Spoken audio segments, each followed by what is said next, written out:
அகில இந்திய தமிழ்ச்சங்கம் நடத்தும் சிறப்பானது ஒரு பட்டிமன்றத்தில் எனக்கு பேச வாய்ப்பளித்த பட்டிமன்ற நடுவர் ஐயா அவர்களுக்கும், வெற்றி வாகை சூழ காத்து கொண்டு இருக்கும் என் அணி சார்ந்த பேச்சாளர்களுக்கும், தோல்வியை எதிர்கொள்ள காத்து கொண்டு இருக்கும் மாற்றணி சார்ந்த பேச்சாளர்களுக்கும் முதற்கன் என் நன்றியை வணக்கத்தையும் கூறிக்கொள்கிறேன். கனியிட ஏறிய சுளை முற்றல் கழையிட ஏறிய சாரும், பனிமலர் ஏறிய தேனும் காட்சி பாகிட ஏறிய சுவையும், நனி பசு பொழியும் பாலும் தென்னை நல்கிய குளிரென நீரும் இனியன என்பேன் எனினும் தமிழேன் உயிரென்பேன் கண்டீர் என பாரதிதாசன் வரிகளுக்கு இணங்க, எங்கள் வாழ்வும் எங்கள் வளமும் மங்காத தமிழ் என்று சங்கே முழங்கு என்ற வரிகளுக்கு இணங்க, குரு வாழ்க குருவே துணை. எனக்கு மாற்றணியை சார்ந்த பேச்சாளர் அம்மா வாசகர்கள் என்று அது சம்பந்தமான கருத்தே சொல்லாத பூவை பற்றி சொன்னாங்க, இதை பற்றி சொன்னாங்க. அதில் வாசிப்பை நேசிப்போம் தான் சொன்னாங்க. சொல்ல போனால் நம்மளோட நடுவர் ஐயா அவர்களே ஒரு சிறப்பான ஒரு எழுத்தாளர். மாற்றணியை சார்ந்த அணி தலைவி அம்மாவும் ஒரு எழுத்தாளர், 7 புத்தகங்களை எழுதியிருக்காருன்னு சொன்னாங்க. ஒரு எழுத்துக்கள் இருந்தால் மட்டும்தான் அவங்க எழுத்தாளராக இருக்க முடியும்.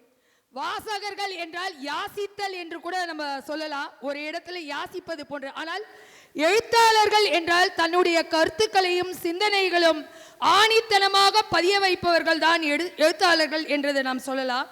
அதாவது அவங்க சொன்னாங்க புக்கை பார்த்து படிக்கணும்னு சொல்லிட்டு ஒரு ஜோக் ஒன்று சொல்கிறேன். ஒரு புக்கில் சமையல் பற்றி சொல்கிறாங்க. அதில் எண்ணெயை விடணும், கடுகை போடணும், எல்லா காயும் போடணும்னு சொன்னாங்க. ஆனால் அடுப்பை மூட்டணும்னு சொல்லலை. அடுப்பை மூட்டினாதான் அந்த பதார்த்தம் உருவாகும். அது போல ஏட்டு சுரைக்காய் கறிக்கு உதவாது. எதுவுமே ஒரு எழுத்தாளராக படைக்கப்பட்டால்தான் நம்ம சிறப்பாக செய்ய முடியும். புக்கை படிச்சுட்டு மட்டும் எதுவும் சாதிக்க முடியாது. எழுத்தாளர்களை பற்றிய ஒரு கவிதையுடன் என்னுடைய உரையை தொடங்குகிறேன். நான் அகரவரிசையில் இன்று நான் எழுதிய கவிதை.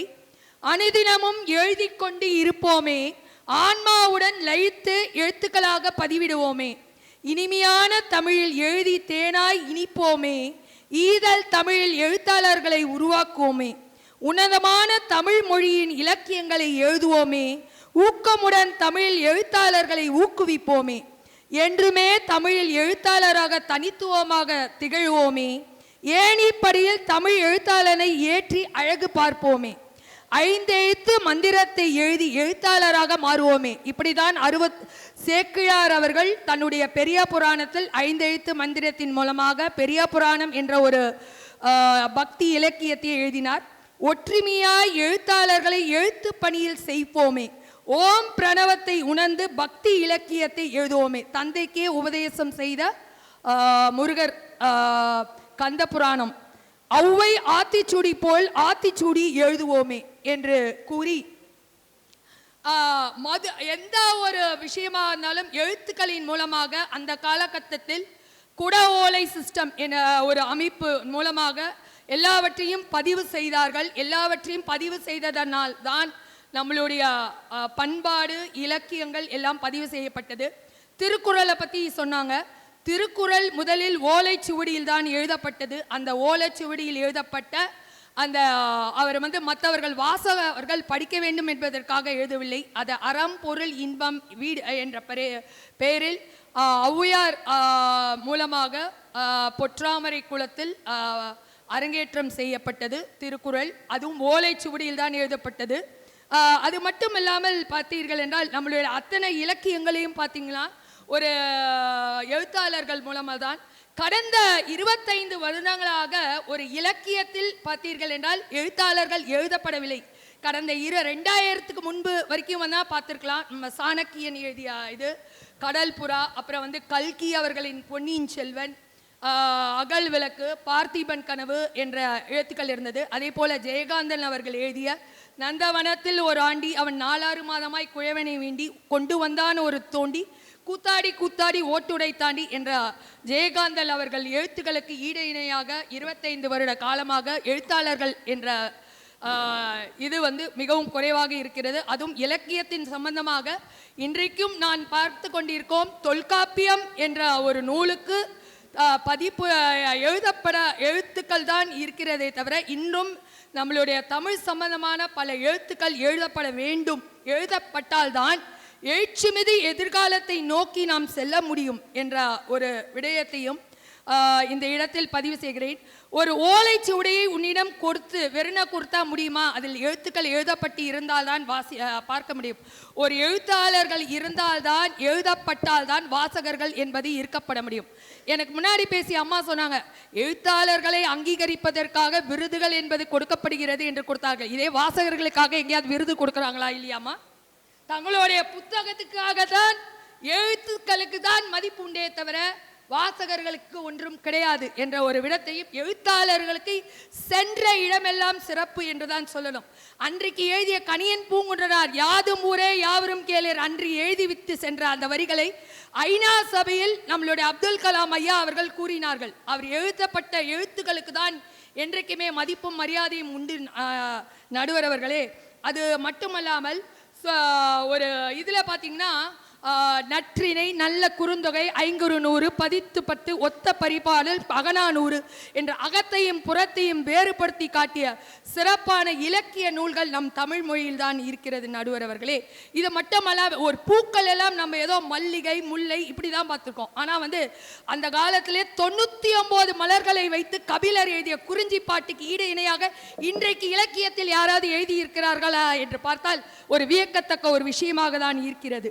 அதே போல 4 கோடி பாடல்கள் இன்றைக்கு 4 கோடி பாடல்களை எழுதி ஔவையாருக்கு ஈடு இணையாக யாராவது எழுதியிருக்கிறார்களா என்று பார்த்தால் கிடையாது. மதியாதார் தலைவாசல் மதித்தொழுகா சென்று மிதியாமை கோடிரும் உண்ணுங்கள் உண்ணுங்கள் என உபஜிரியார் வீட்டில் உணவு உண்ணாமை கோடிரும் கோடானு கோடி பொன் கொடுத்தும் சொன்ன சொல் மறவாமை கோடி பொண்ணும் கோடானு கோடி பொன் கொடுத்தும் குடிப்பிறந்தார் தம்மோடு கூடுவதே கோடி பெறும். இதை போல 4 கோடி பாடல்கள் 4 வரிகளில் இன்றைய காலகட்டத்தில் எழுதினார்கள் என்றால் தமிழில் எழுச்சி மிகு எதிர்காலம் அதை நோக்கி எழுத்தாளர்களை நோக்கி தான் செல்கிறது என்று கூற வேண்டும் நடுவர் அவர்களே. அதே போல மெய்கண்ட சாஸ்திரங்களை பற்றி பார்க்கும்போது பல இதை நம்ம சொல்லலாம்.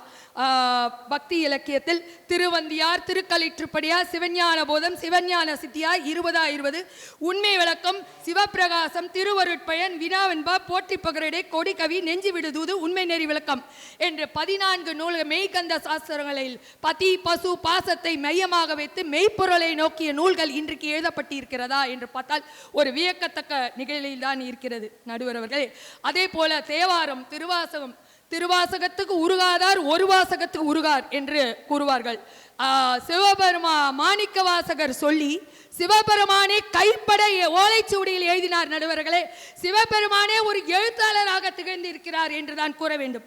இப்படிப்பட்ட வகையில் எழுத்தாளராக சிவபெருமானே அங்கீகரித்த ஒரு நூல் திருவாசகம் என்று கூறலாம். அதே போல எளிய முறையில் அறிவேதான் தெய்வம் என்றார் தாயுமானார், அகத்ததுதான் மெய்ப்பொருள் என்று எடுத்துக்காட்டினார் திருவள்ளுவர், அறிவை அறிய முறைகள் சொன்னார் திருமூலர், அவரில் ஆழ்ந்து ஆழ்ந்த ஆனந்த கவியாற்றினார் ராமலிங்கர், அறிவை அறிவாய் அறிந்து அறம் வளர்த்தோர் வாழ்ந்து காட்டினார் நினைவு கூறுவோம் என்ற வகையில் எளிய முறையில் வேதாத்ரி மகரிஷி எழுதிய வேதாந்தத்தையும் நாம் இந்த இடத்தில் எடுத்துக்கொள்ளலாம். அதை மட்டுமல்லாமல் தமிழை எத்தனையோ நல்ல இலக்கியங்கள் காப்பியங்கள் இருந்தாலும் தமிழ் எண்ணெயை ஒரு பெண்ணாக உருவகித்தல், அவள் மணிமுடியாக தொல்காப்பியம், இடையிலே வந்த மணிமேகலை, காதிலே குண்டலகேசி, வளையாபதி, காதிலே சிலப்பதிகாரம், அணிய முத்துமாலையாக 8 தொகையில் அணிந்து திருக்குறள் உலக பொதுமுறை என்று அங்கீகரிக்கப்பட வேண்டும் என்ற உலக பொதுமுறையான திருக்குறள் 1.25 அடியில் திருக்குறளை வடிவமைத்த திருவள்ளுவர், இப்படி பல வகைகள் இருந்தும் எழுத்தாளர்கள் தான் சிறப்பான எழுச்சிமிகு எதிர்காலத்துக்கு தேவை என்று கூறி எனக்கு இந்த சிறப்பான நிகழ்வில் பேச வாய்ப்பளித்தமைக்கு நன்றி கூறி விடைபெறுகிறேன். வாழ்க வையகம், வாழ்க வையகம், வாழ்க வளமுடன். குரு வாழ்க, குருவே துணை. நன்றி, வணக்கம்.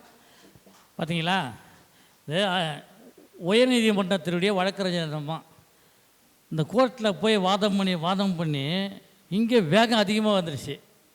நல்லா பேசுவாங்க, பெரிய சிறந்த பேச்சாளர், மிக அருமையாக சொன்னார்கள். நாட்டுக்கு எழுத்தாளர்கள் தேவை, அவன் படைப்பு தேவை. அந்த படைப்பு இல்லை என்று சொன்னால் அந்த படைப்பை படிப்பதற்கு ஆட்கள் தேவையில்லை என்று இவர்கள் மிக திடமாக உறுதியாக பேசியிருக்கிறார்கள். வழக்கறிஞர் என்ற காரணத்தினால் ஒரு வழக்காகவே இதை தொடுத்திருக்கிறார்கள். இதுக்கெல்லாம் பதில் சொல்ல போகிறது வாசகர்கள் தான். யாரை கூப்பிட்டா? ஆர்த்தி அம்மா, அவங்களை கூப்பிட்டுங்களா? ஆர்த்தி அவர்கள் இங்கே சரியான வாதங்களை பதிலாக கொடுப்பார் என்று விரும்புகிறேன்.